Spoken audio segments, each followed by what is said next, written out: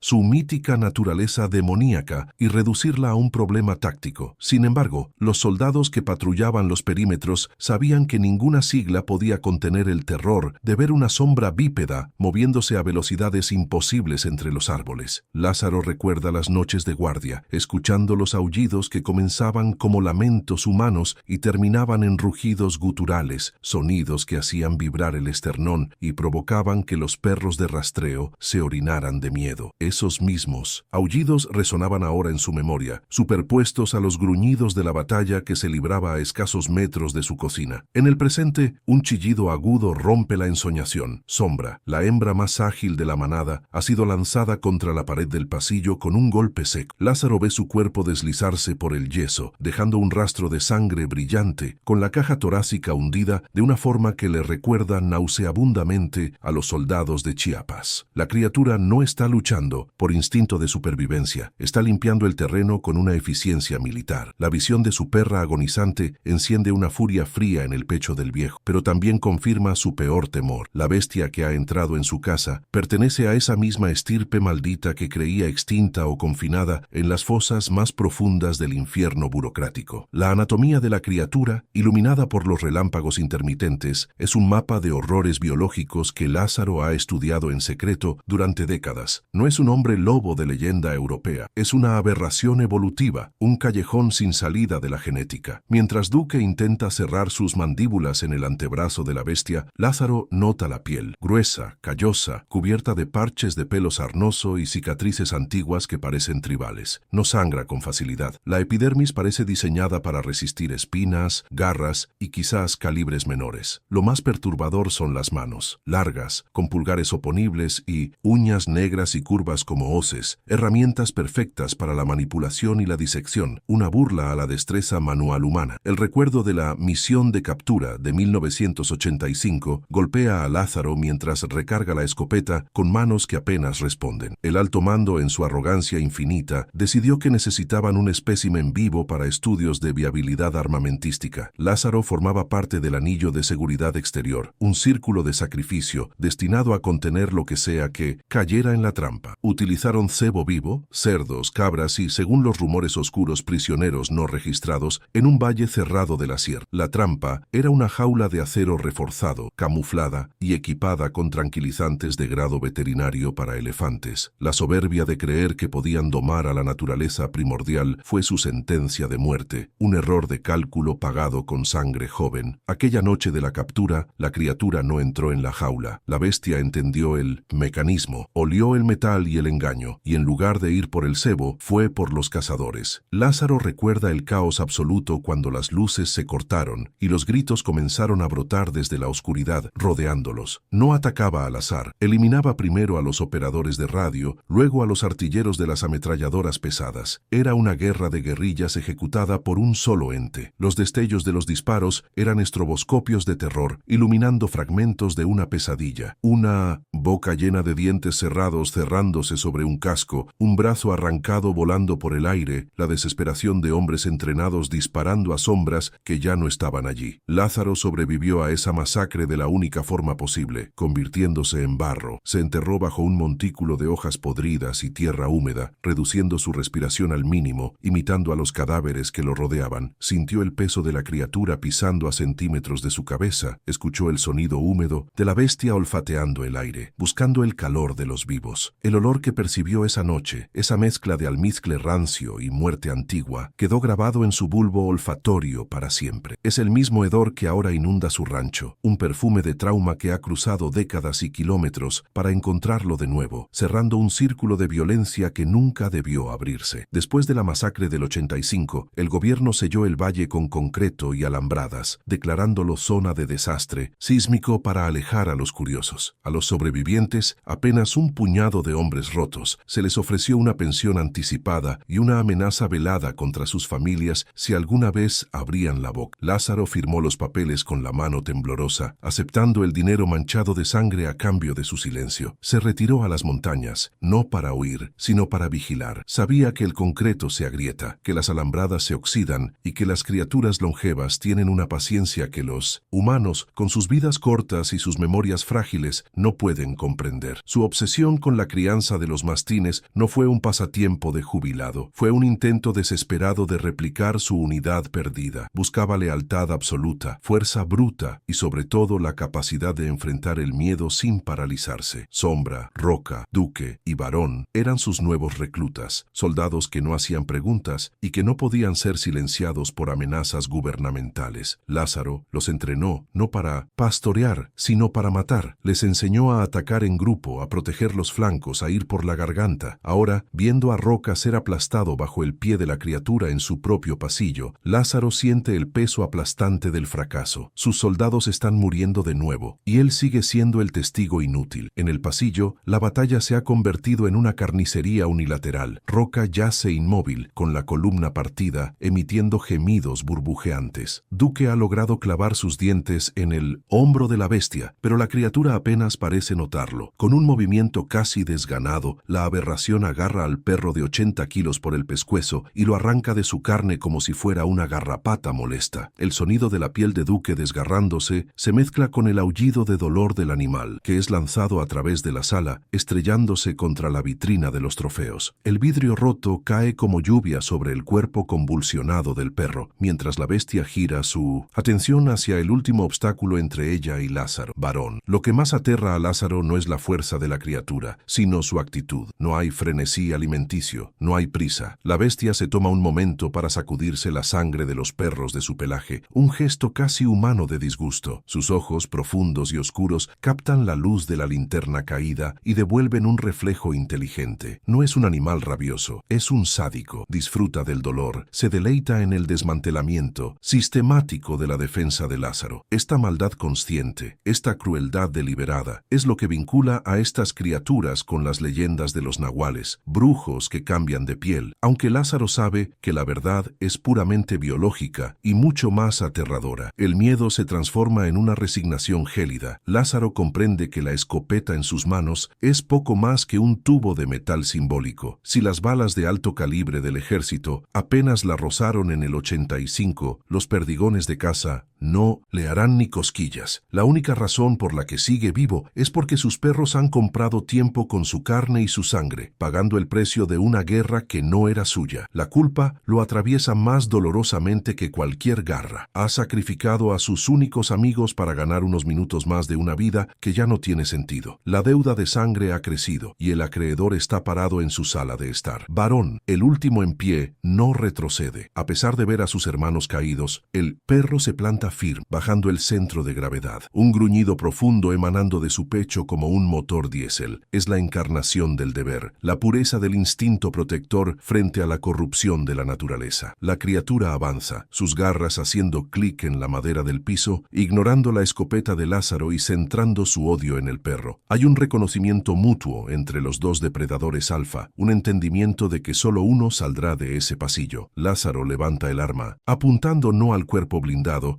sino a la cara, a los ojos, rezando por un milagro balístico. ¿Te está gustando esta historia? Deja un like y suscríbete al canal. Ahora continuamos con el vídeo. El tiempo parece detenerse en el instante previo al choque final. Lázaro puede ver los detalles microscópicos, la baba espesa goteando de las fauces de la bestia, el pulso latiendo en el cuello de Barón, el polvo danzando en el haz de luz. Sabe que esta es su última batalla, el cierre del círculo que comenzó en la selva hace décadas. No habrá rescate, no habrá habrá amanecer glorioso. Solo quedará el silencio, el mismo silencio que cubrió las montañas de Chiapas, tragándose los gritos y la verdad. Con un grito que es mitad desafío y mitad súplica, Lázaro aprieta el gatillo justo cuando Varón se lanza al aire, buscando la garganta del monstruo en un último acto de suicidio heroico. El estruendo del disparo a quemarropa resuena en el espacio confinado del pasillo como una detonación de artillería, ensordeciendo momentáneamente tanto al hombre como a la bestia. La perdigonada no impacta en los ojos como Lázaro pretendía, sino que destroza el hombro izquierdo de la criatura, arrancando carne negra y exponiendo un hueso que brilla con un tono marfil enfermizo bajo la luz estroboscópica de los relámpagos. El retroceso del arma golpea el hombro del viejo con la brutalidad de una cos, pero el dolor es irrelevante. La adrenalina ha anestesiado su sistema nervioso. La bestia ruge, un sonido que mezcla la furia animal con una vocalización casi humana, tambaleándose hacia atrás, perdiendo el equilibrio por una fracción de segundo vital. Ese instante de vacilación es todo lo que Varón necesita para cumplir su propósito genético. El mastín, una bola de 80 kilos de músculo y furia, impacta contra el pecho de la abominación, cerrando sus mandíbulas no en la garganta, sino en la muñeca del brazo derecho, el que no ha sido herido por el disparo. Se escucha el crujido repugnante de huesos, carpianos siendo triturados bajo la presión de 700 libras por pulgada cuadrada. La criatura sacude el brazo violentamente, levantando al perro en el aire como si fuera un trapo, pero Varón no suelta. Sus patas traseras buscan tracción en el aire, sus ojos inyectados en sangre fijos en su presa, convertido en un ancla viva de dolor y peso. Lázaro, con la escopeta vacía y sin tiempo para recargar, actúa movido por un instinto que creía enterrado en la selva chiapaneca. No huye, avanza, agarra el cañón caliente del arma como si fuera un garrote y descarga un golpe descendente con toda la fuerza que le queda en su cuerpo envejecido. La culata de madera sólida impacta contra el cráneo de la bestia con un sonido seco, partiendo la madera, pero aturdiendo al invasor. La criatura cae de rodillas, arrastrada por el peso del perro y el golpe en la cabeza, quedando a la altura de los ojos de Lázaro. En ese momento, la distancia entre el hombre y el monstruo desaparece. Pueden olerse